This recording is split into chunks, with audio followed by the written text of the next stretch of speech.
Now, I will be talking about what the hell are people actually doing on-chain in 2025. And before we get into that, I do want to talk a little bit about the why. Why do I get up in the morning, go to work? Why does our team work so hard to build an amazing product?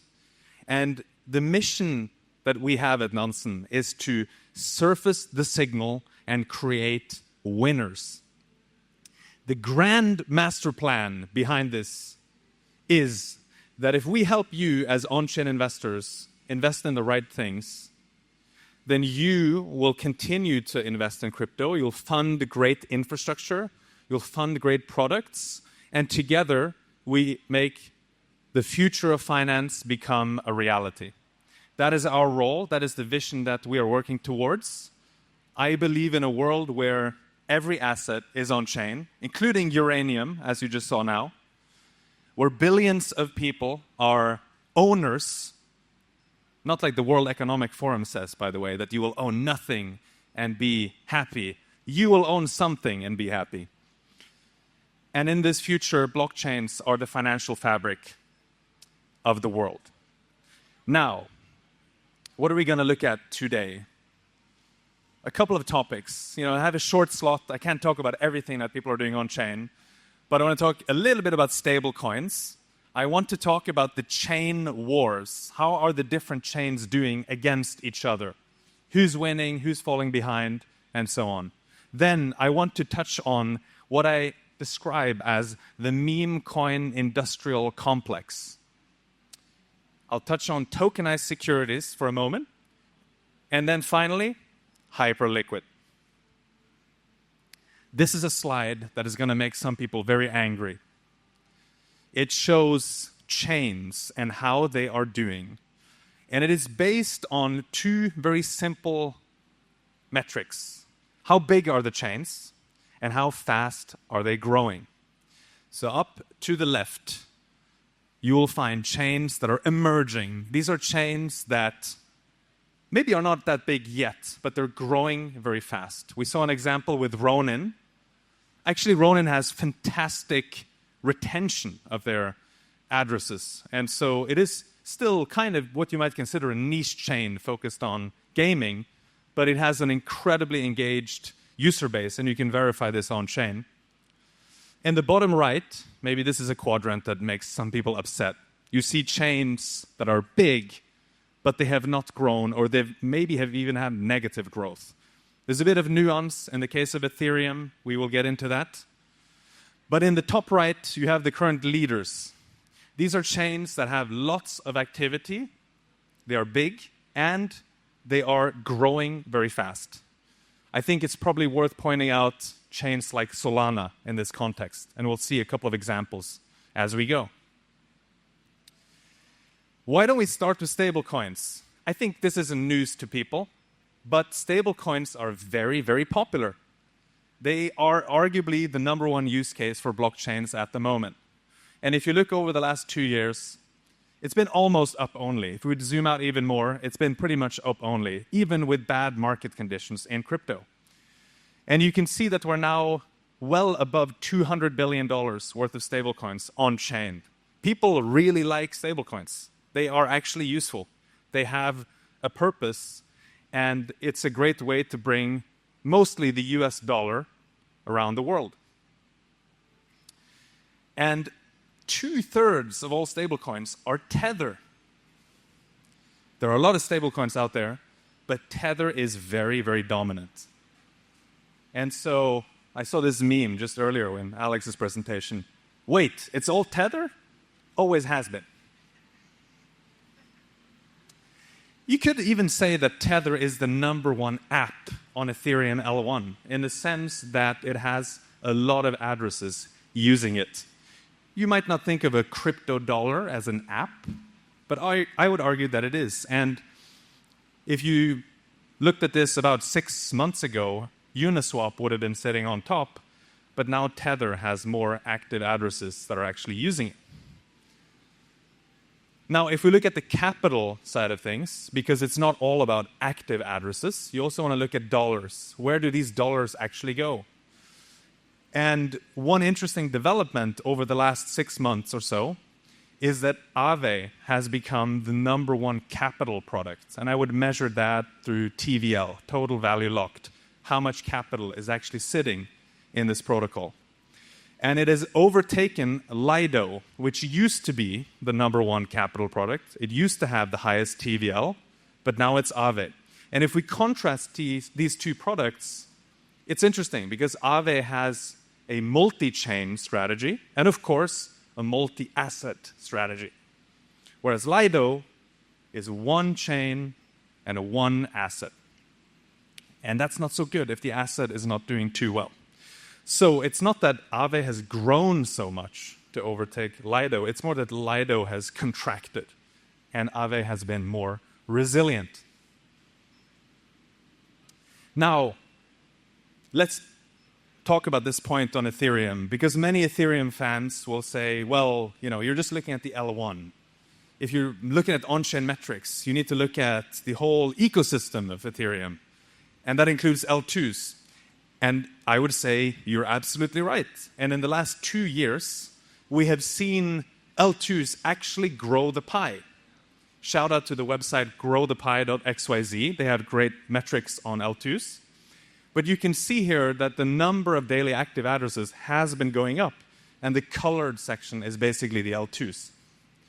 It's been quite stagnant in the last couple of months, but I would say that's largely because the market has been quite slow as well. But it is a fact that you can see on-chain that L2s are indeed growing the pie. And among these L2s, Base has grown the most, right? And especially this is the teal line that you see there, from about May to October, November, Base had an incredible run and growth of daily active addresses, which is what this chart is showing. If you go back to a year ago, it was much more of a close race with Arbitrum, Base, ZK Sync, and so on. But Base has really, run ahead. Now you see a little cute pink line here at the end, and that's Unichain that has started their incentives, which means more people are now actively using Unichain. They had a bit of a slow start, but they're now picking up the pace. Now, if we look at revenues or gas fees, I'm going to say something which might be very obvious to people, but L2s are not actually generating that much revenues. If you compare them with Tron and BNB chain, two chains that are arguably EVMs, BNB chain is an EVM, Tron is this kind of an EVM, they are generating a lot more revenues. And then I hear you say, well, the revenues are actually generated at Ethereum L1. That's where the fees are generated, right? Right? Well, it turns out that in the last couple of months, Ethereum L1 is no longer the chain that generates the most revenues. And to me, this is actually pretty important when you think about the leadership of Ethereum among chains. And there was an interesting talk by Kyle Samani at TOKEN2049 in Singapore, where he talked about how Sol will flip ETH. And I think if you get out of your kind of tribalist Twitter filter bubble and you just look at on-chain data, you have to acknowledge that Ethereum has lost a lot of ground to Solana and other chains. And so in 2025, Ethereum no longer generates the most revenues. I think this is actually quite a significant development. I used to be an ETH maxi. I thought no one's going to use all these other chains. It's only going to be Ethereum. But the data shows that that's not how it has played out. Now, speaking of revenues, let's look at meme coins real quick. How many people here have lost money on meme coins? Raise of hands. All right, a couple of you. How many have made money? All right, I think you guys have a better rate than the average, actually, because most people lose money trading meme coins.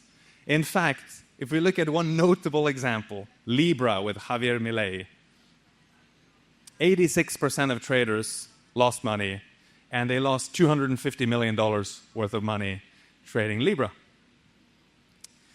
But someone is making a lot of money, and that is the products that allow you to trade meme coins. Pump.fun, Radium, Photon, these products make a lot of money. So while you might be losing money on meme coins, they are making a lot of money building products that help you trade meme coins. So collectively, might not be that easy to read, collectively, these three products alone have made more than $1 billion in revenues in the last year. More than most blockchains. So much for the fat protocol thesis. And no crying in the casino, please. People really like meme coins, by the way. Shiba Inu has 1.2 million holders. Trump has 500,000 holders, on-chain addresses. Pudgy Penguins, or Pengu, I should say, has almost 400,000, and Pepe has about 350,000. Now, let's pivot quickly from something very fun, meme coins, to something very boring. Tokenized securities, or tokenized treasuries, more specifically. They have crossed more than $6 billion issued. I think of this as kind of an extension of the stablecoin growth. And so this is great. Lots of products, very diversified, lots of capital. And interestingly, only 1,200 addresses on-chain hold tokenized treasuries. So this is the exact kind of opposite of meme coins. Retail are completely uninterested, and in many cases they don't have the access to hold these tokens, or at least not get the primary issuance. So there's a lot of capital here, but there's very few people. And so I'll sneak in a quick prediction here. I feel like the thing that's going to appeal to both institutions and retail investors is going to be tokenized equity. And so with the new administration in the US, I believe that this is now going to be possible, and we're going to have enough liquidity and trading venues to actually trade tokenized equity quite soon.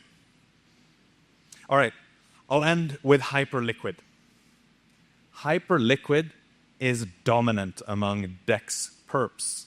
It has about 60% of the market. That's after they've launched their token, right? Sometimes people launch a token and then usage collapses. Not the case with Hyperliquid, because they built an actual good product. They have 60% market share, and they are 10 times larger than the number 2 competitor.